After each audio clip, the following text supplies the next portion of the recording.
UPPL नि women विंगनि central executive बेवहाय जिरायदों आरो बेवहाय आंबो बाहागो लाफैदों।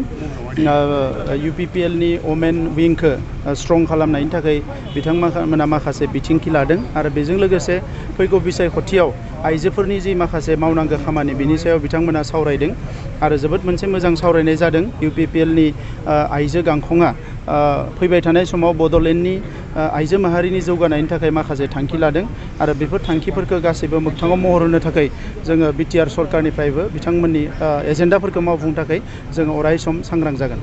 सार नैबे 28 नं गसाइगाव बियाबाव गोबां गोख्रों दोलोफ्रा जेरै कंग्रेस BPFआबो बिजाथि फसंदों।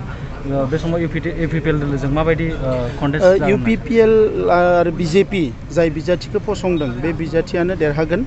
मानोना थांनाय इलेक्शनफ्राव बिथांमोना खौसे जानानैबो देरहानो हायाखैमोन।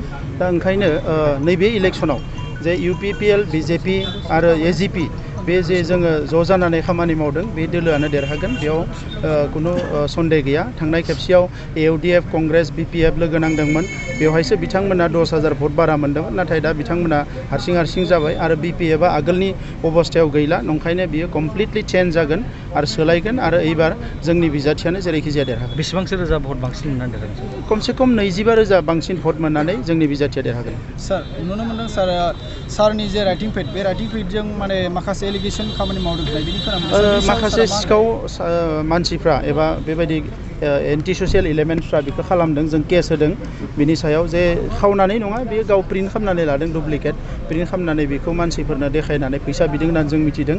जों लोगो बिनि सायाव FIR होदों आरो बियो खम समनि गेजेरावनो बियो एरेस्ट जागोन। गोजोन्थों सार।